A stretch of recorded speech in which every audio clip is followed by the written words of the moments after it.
જય શ્રી રામ, જય વસરાજ. કેમ છો તારો બધું મજામાં? તો પહેલાં તો આપણે બ્લોગની શરૂઆત કરીએ એ પહેલાં દાદા વસરાજને કરી લઈએ દર્શન.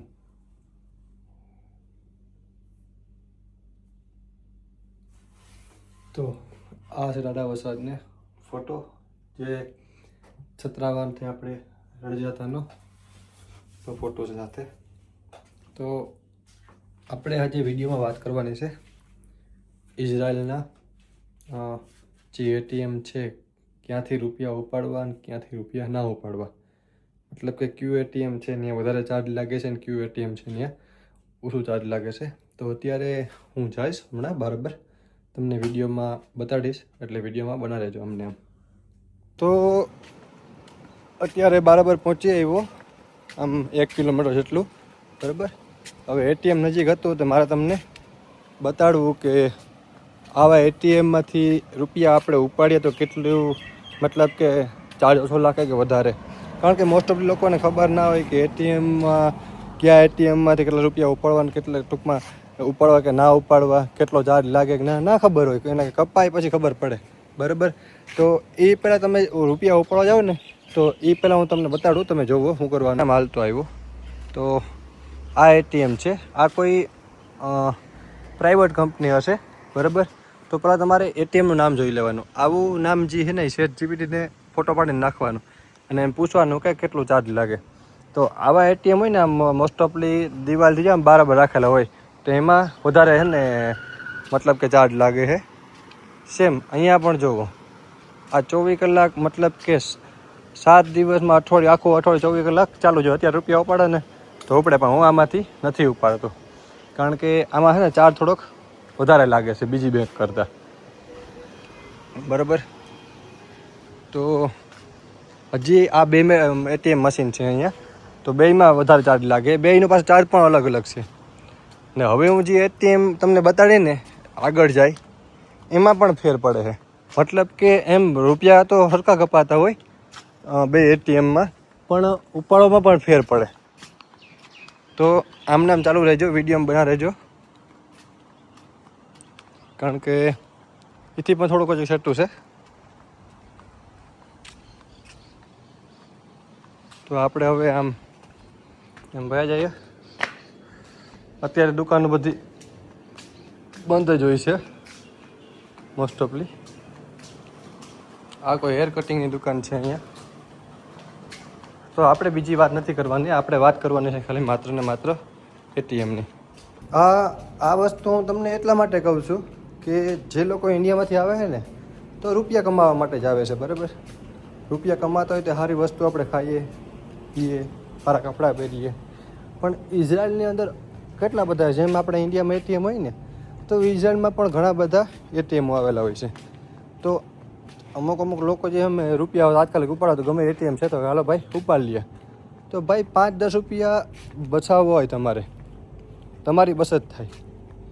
તમે 5 રૂપિયાની કંઈક વસ્તુ લઈને ખાઈ લ્યો ને, અહીંયા ઇઝરાયલની અંદર 5 રૂપિયા કોઈ એવી બેંકને આપી દેવા વધારાના કે ના આપણે કંઈ ફાયદો થાય કે કંઈ નહીં, આપણે નુકસાન જ થાય બરાબર. કારણ કે મારો અનુભવ શરૂઆતનો હું તમને જે છે અત્યારે કહું છું કે એક ઇન્ડિયન જે છે એ બીજા ઇન્ડિયનની મદદ કરી શકે છે.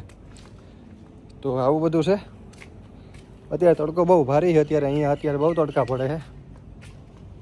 એટલે વાત જવા દો. ને મારે તો ખબર નહીં, હવે ઘરે તો કોઈ દી એસી નહોતો રહ્યો, ઘરે તો પંખા જ ફિટ કરેલો હોય આપણે તો બરાબર.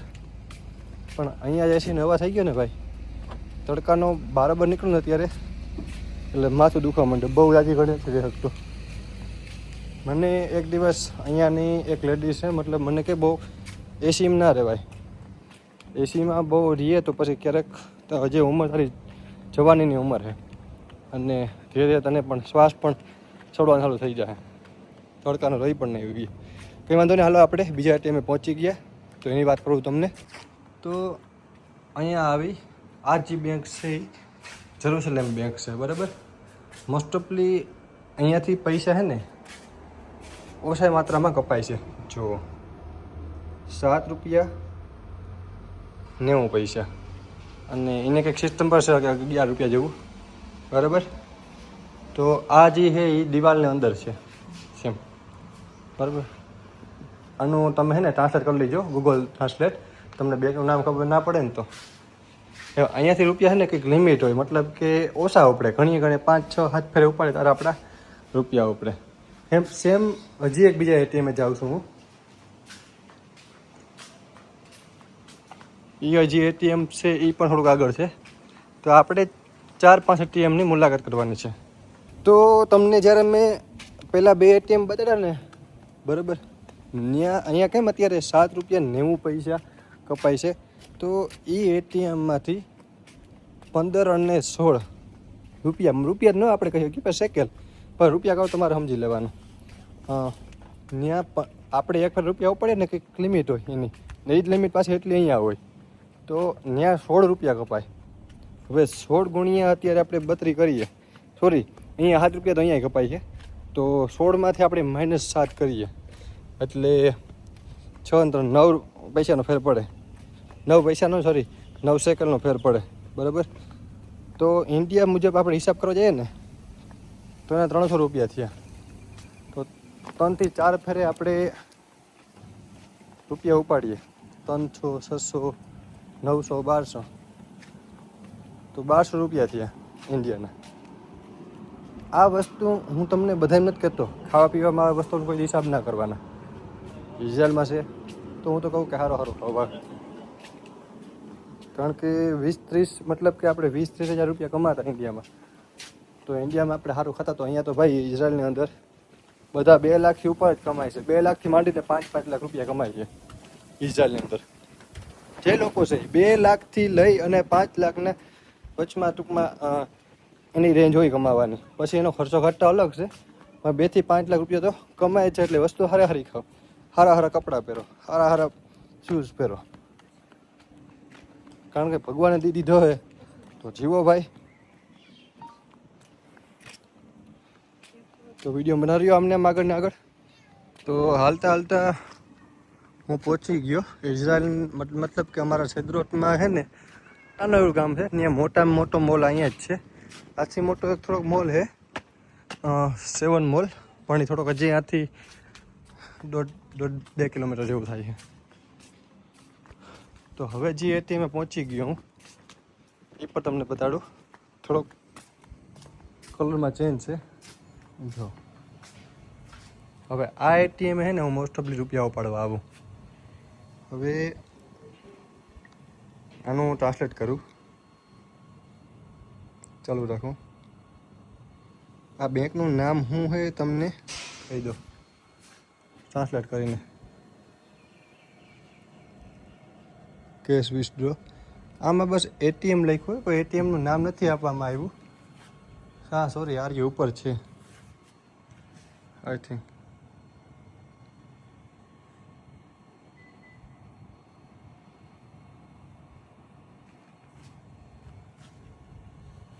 તો આ એટીએમમાંથી કેટલો ચાર્જ લાગે હું તમને કહું.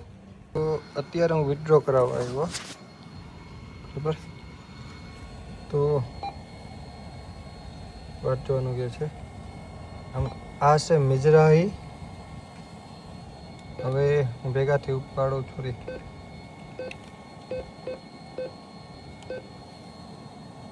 એવું કંઈક નામ છે આમાં, મિઝરાહી જેવું કંઈક. હવે આખો હિબ્રુ આવડતું નથી, પણ વાંચતા નથી આવડતું મને, પણ હું એમને વાંચી લઉં. અહીંયા જો આ બેંકનું કાર્ડ હોય ને, આ બેંકનું, તો ₹1 અને 67 સેકન્ડ જેવો ઉપડે છે.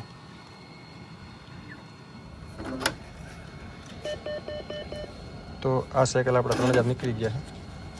તો હવે આપણે આની સ્લીપ પણ કાઢશું કે કેટલા કપાણા ને કેટલા નથી કપાણા.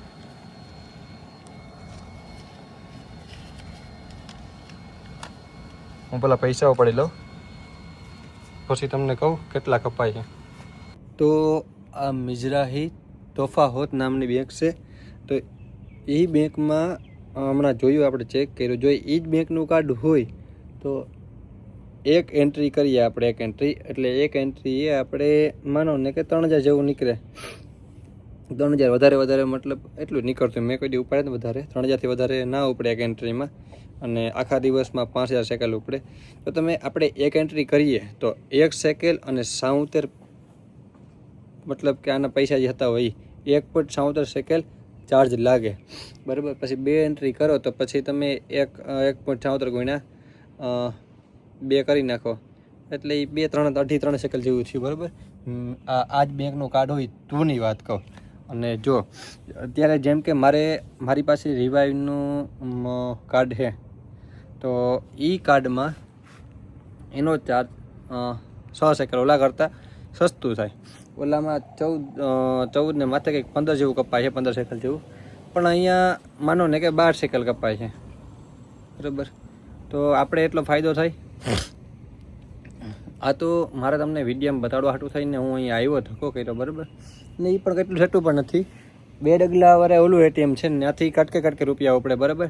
ત્યાંથી લિમિટ છે ત્યાં કંઈક 1500ની લિમિટ છે, એટલે એમ બહુ ઘણી 5-6 ફેરે ઓલું કરવું પડે. પણ અહીંયા 2 ફેરામાંથી 5 સેકન્ડ ઉપડી જાય. તો આવું બધું છે. તો પહેલાં તમે એટીએમ જ્યારે જાઓ ત્યારે તમે છે ને એટીએમ રૂપિયા ઉપાડવા જાઓ તો પહેલાં તમે તે એટીએમ વિશે જાણો, પછી તમે રૂપિયા ઉપાડો. કારણ કે તમે વધુ ચાર્જ કરો, વગર મફતનો ચાર્જ કરો, વગર મફત તમે ઇઝાલમાં એ પેમેન્ટ તમે એને આપો, એના કરતાં સેવ મની, બરાબર. આપણે અહીંયા કમાવા આવ્યા છે, 5 વર્ષ કે 10 વર્ષ કમાઈને આપણે પછી ઇન્ડિયામાં જવું છે, બરાબર. તો આજના વ્લોગમાં મારા આવી માહિતી હતી. જો સારો લાગ્યો હોય વિડીયો તો લાઈક, કોમેન્ટ અને તમારા મિત્ર મતલબ કે મિત્ર ગ્રુપ, આખું ગ્રુપ હોય તમારું મિત્રોનું, એને વિડીયોને શેર કરો. મળીએ. જય હિન્દ, જય ભારત, જય શ્રી રામ, જય વત્સરાજ.